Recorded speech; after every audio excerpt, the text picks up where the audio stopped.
Quero te convidar a abrir sua Bíblia no Evangelho de Lucas, capítulo 24, versículos do 28 ao 32.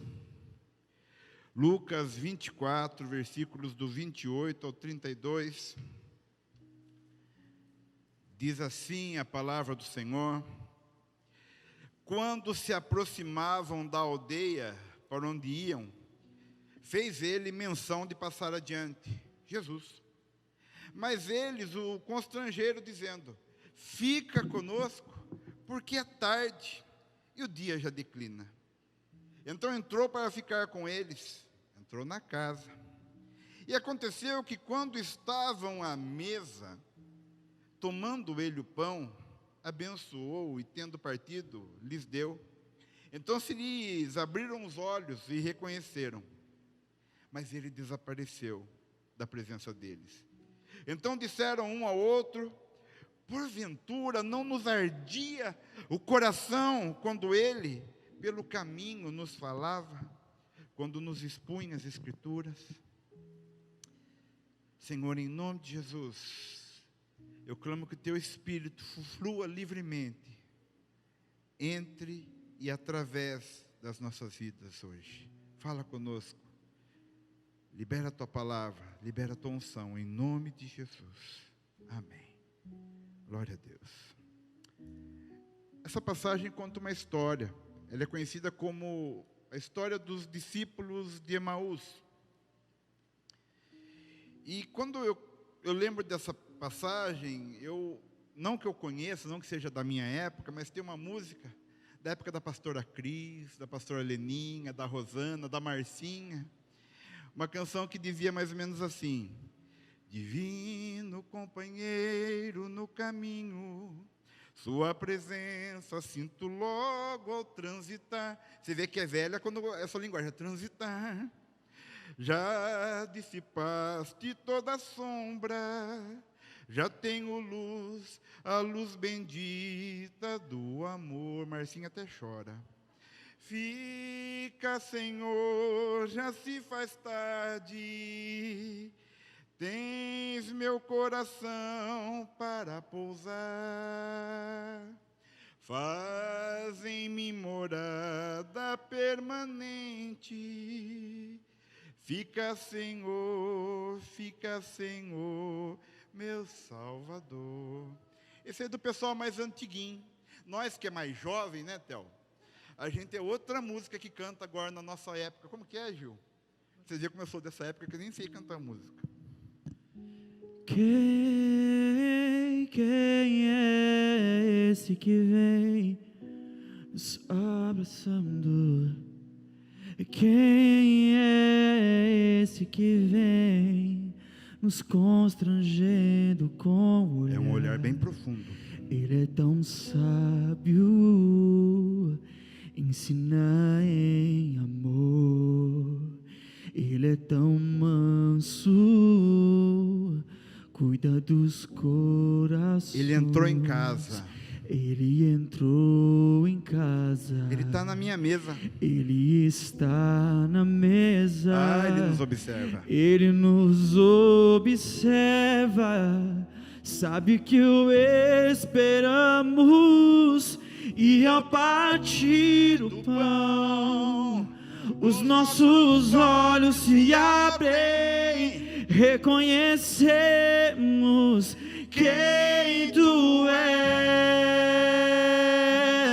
Ao som da Tua Pode voz, falar, Senhor. os nossos corações queimam de amor, queimam de amor. Glória a Deus.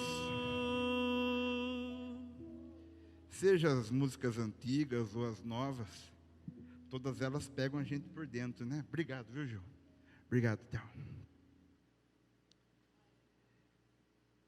Conta a história de dois discípulos que, após a morte de Jesus, voltavam de Jerusalém para a sua cidade natal, Emaús. E consternados, tristes, iam conversando pelo caminho. O versículos do 13 ao 16, diz que enquanto caminhavam pelo caminho, iam conversando a respeito de todas as coisas que tinham acontecido. E aconteceu que enquanto eles conversavam e discutiam, o próprio Jesus se aproximou deles, e no versículo 16 está assim, 24:16, Rafa. Os seus olhos, porém, estavam como que impedidos de o reconhecer. Marcinha, estou feliz com você, viu? Deus abençoe. Eles falavam sobre Jesus, discutiam sobre Jesus, falavam sobre a sua morte na cruz, já tinham começado as notícias sobre a ressurreição, mas será que é verdade? Será que ele ressuscitou ou será que roubaram o corpo do mestre? E quando o próprio Jesus chega até eles, caminhando pela estrada, eles não conseguem reconhecer Jesus. Por que será que eles não conseguiram reconhecer Jesus, André? Eu fico pensando sobre o que eles conversavam. Pelo que eu entendo no texto, eles conversavam sobre uma tragédia. Nosso mestre morreu, nosso Jesus morreu, nosso Deus morreu, está tudo acabado, não tem mais jeito, toda a nossa missão, nossa visão foi para o brejo, porque Jesus está morto. E que triste quando você só consegue falar sobre tragédia. E o que tinha acontecido não era uma tragédia, mas foi o maior ato da história da humanidade. Foi a obra redentora e salvadora de Jesus pelos homens. Só que quando nós não olhamos para Jesus, quando nós não reconhecemos Jesus, tudo é tragédia para a gente.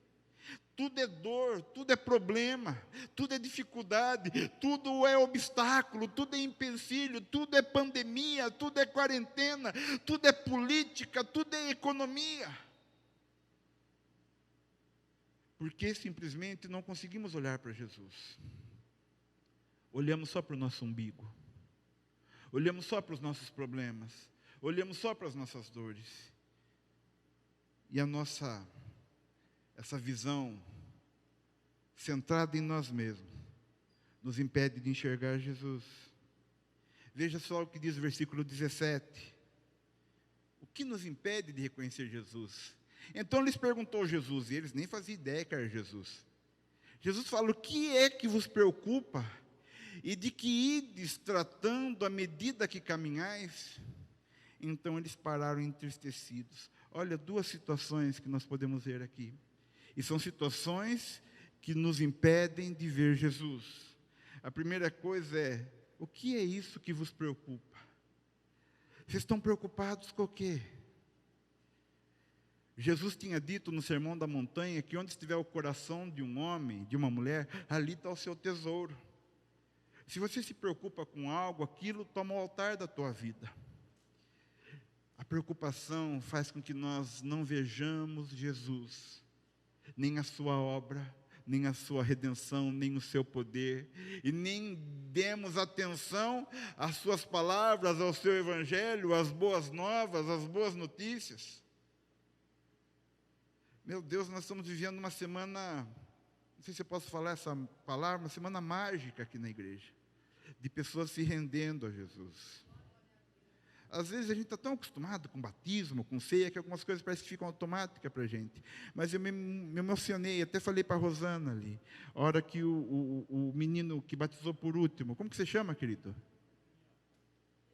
Daniel. Eu fiquei emocionado com a alegria dele ao sair das águas. Falei: meu Deus, até chorei. Falei: que coisa maravilhosa. Essa alegria da salvação que a gente não pode perder nunca. Mas é que no decorrer do caminho de Emaús, do caminho da vida, a gente vai perdendo a alegria da salvação, a alegria do ministério, a alegria da vida, a alegria da família, porque estamos sempre muito preocupados. E aí quando Jesus faz uma pergunta, eles param então entristecidos. Outra coisa que rouba o nosso foco, a nossa atenção é a tristeza. Por isso que Jesus, quando encontra com a Maria ali no jardim do túmulo, ele fala: mulher, por que choras? E nem ela consegue reconhecer Jesus, porque está triste. Duas coisas que afetam as nossas faculdades cognitivas: preocupação e tristeza. A preocupação atinge a nossa razão, o nosso foco. E a tristeza atinge as nossas emoções, a nossa sensibilidade. Muitas vezes você não está vendo a obra que Deus está fazendo ou tem para fazer na tua vida, porque você está tão preocupado, ou você está tão triste, que sabe, você às vezes até foge do que Deus quer fazer na tua vida, por conta de preocupação e de tristeza. E aí esses moços continuam caminhando, e no versículo 18, um rapaz chamado Cleopas, olha o nome desse homem, meu Deus, não tem nenhum Cleopas aqui à tarde, não, né? Porém, chamado Cleopas, respondeu, dizendo: és o único, porventura, que, tendo estado em Jerusalém, ignoras as ocorrências desses últimos dias? Meu Deus, ele chamou Jesus de ignorante. Seu ignorante, você não está vendo o que aconteceu aqui em Jerusalém, não?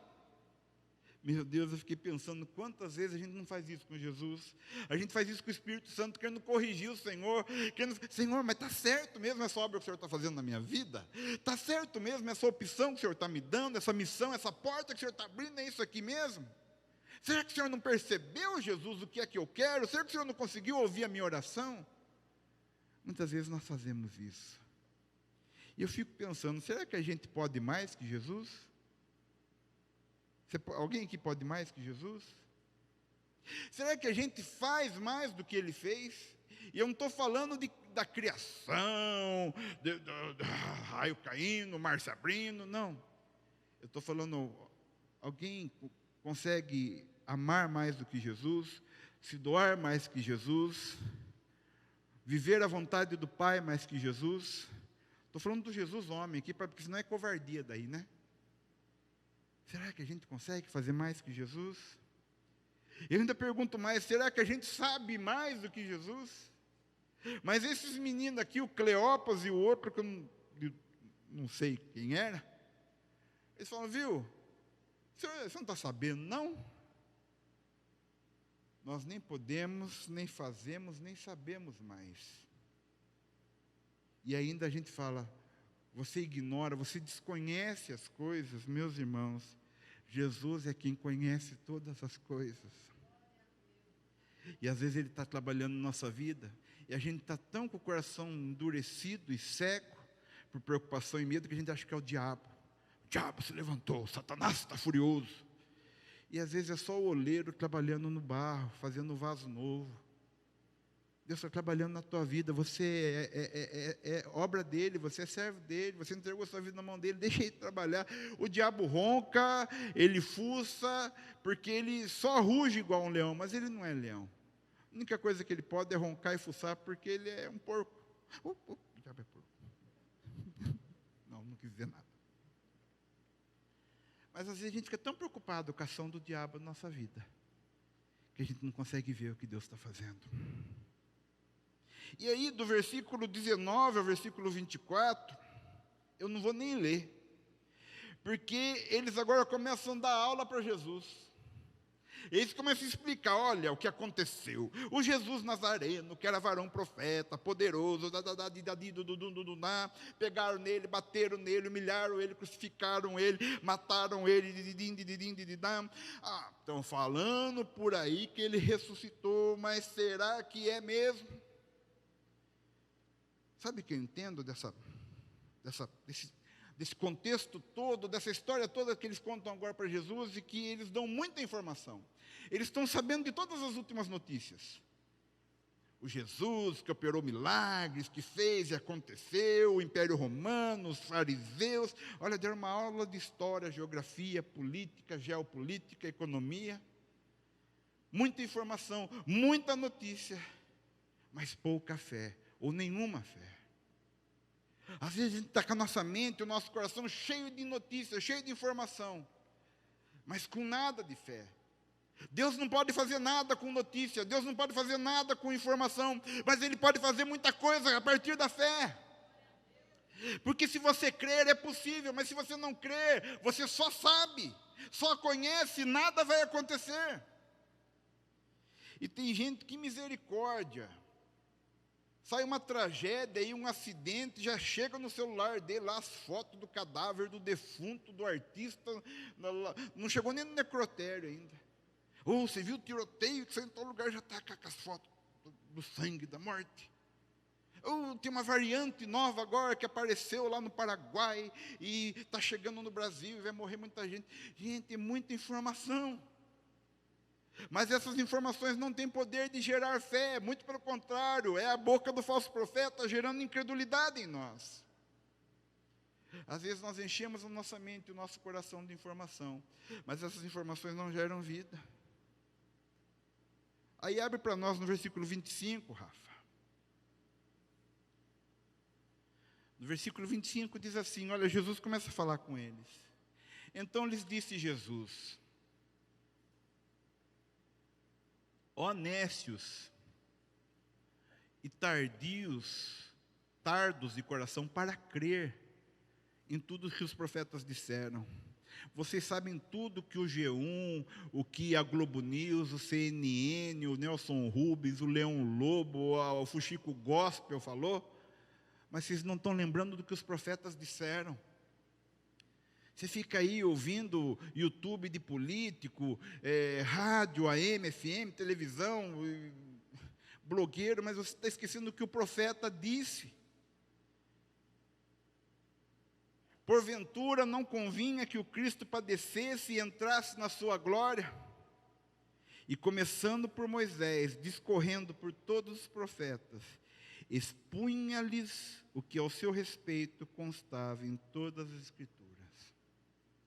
Nós não precisamos de informação para ter fé, nós precisamos da palavra de Deus. Nós não precisamos de notícias para guiar a nossa vida, nós precisamos da palavra de Deus. Nós precisamos da pregação do Evangelho. Bem-aventurado é você que nessa tarde sentou-se para ouvir as boas novas do Evangelho. Irmãos, eu sou uma pessoa que eu leio muito, eu leio de tudo, de bula de remédio, eu leio tudo que é gibi, adoro gibi do Asterix, do Batman, livros de psicologia, filosofia, eu gosto, mas só que tem uma coisa que ocupa o lugar central na minha vida, a palavra de Deus. Você pode ter todo o conhecimento do mundo, mas conhecimento não gera fé, não gera mudança de vida. O que gera fé é a palavra de Deus. E essa palavra é que tem que nos mover. Estou falando isso por quê? Por causa da importância da pregação. Bom, Jesus pregou para eles. E voltando lá, na primeira passagem que nós lemos, no versículo 28, para a gente encerrar. Jesus estava indo embora já. Eles chegaram em casa, eles estavam tudo doidão, perdido, maluco, confuso. Só que a palavra começou a despertar eles. Porque depois eles falam, nossa, enquanto ele estava pregando, não ardia o coração da gente. A palavra, ela ativa o nosso coração, ativa a nossa fé, faz o Espírito aquecer o nosso coração. E porque a palavra aqueceu o coração deles, eles então têm uma atitude. E fala, entra, Senhor. Entra, eles não sabem que é o Senhor Jesus, mas fala, amigo, entra, Senhor, já se faz tarde. Tens um coração para pousar. Toda aquela tensão, todo aquele terror, todo aquele medo que aqueles homens estavam vivendo, deu espaço para uma centelha só de fé. Mas aquela centelha de fé incendiou o coração, a alma e o espírito daqueles homens. O que eu quero dizer para você que está nessa tarde, para você que está na internet, convide Jesus para entrar na tua casa. E a hora que Jesus senta e dá graças ao pão, aí eles reconhecem, meu Deus, é Ele. É Ele, é o homem que dá graças, e Ele multiplica pão, multiplica peixe, transforma água em vinho. É Ele que é o pão da vida, o pão que desce do céu e que transforma a vida de qualquer pessoa. É verdade, Ele ressuscitou sim. E quando eles percebem, então, Jesus vai embora. Mas vai embora não abandonando, vai embora deixando neles a marca da ressurreição, e a vida daqueles homens nunca mais foi a mesma, porque abriram a porta para Jesus entrar. Abra a porta para que Jesus entre. Tem água, tem gente para te batizar. Entrega a tua vida para Jesus. Deixa Ele ser o teu Senhor. Deixa Ele entrar na tua casa. Todo culto, os nossos pastores têm falado, estende a mão para a tua casa e ora. Profetiza a salvação para a tua família.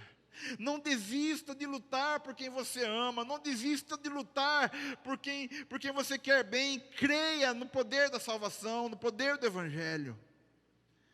Em algum momento o coração vai ferver. E você dê ouvido somente para aquilo, para notícias que vêm do céu. Quando eles percebem quem Jesus é, os seus olhos se abriram. Sabe por quê? Toda tristeza e preocupação foi embora. Eles reconhecem Jesus e o coração deles passa a arder. Feche seus olhos.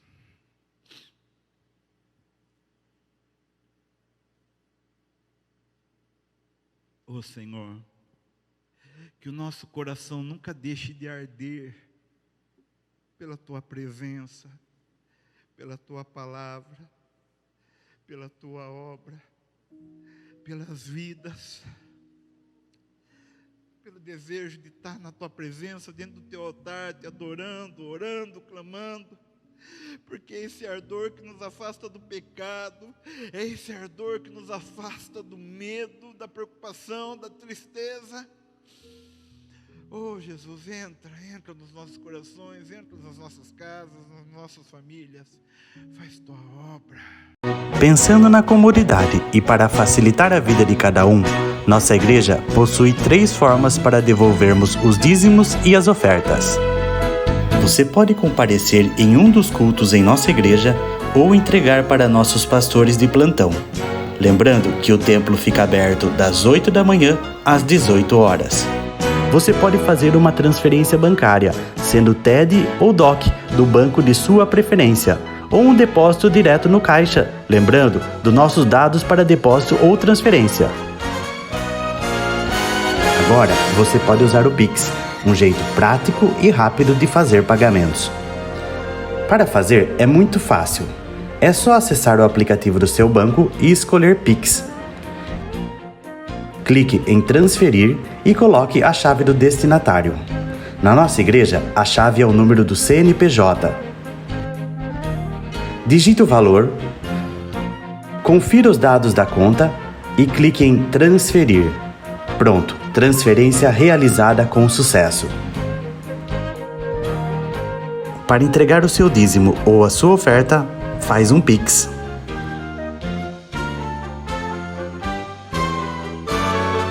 Esta é a nossa igreja. Não importa onde estivermos, estaremos sempre conectados. Lembre-se, juntos à distância.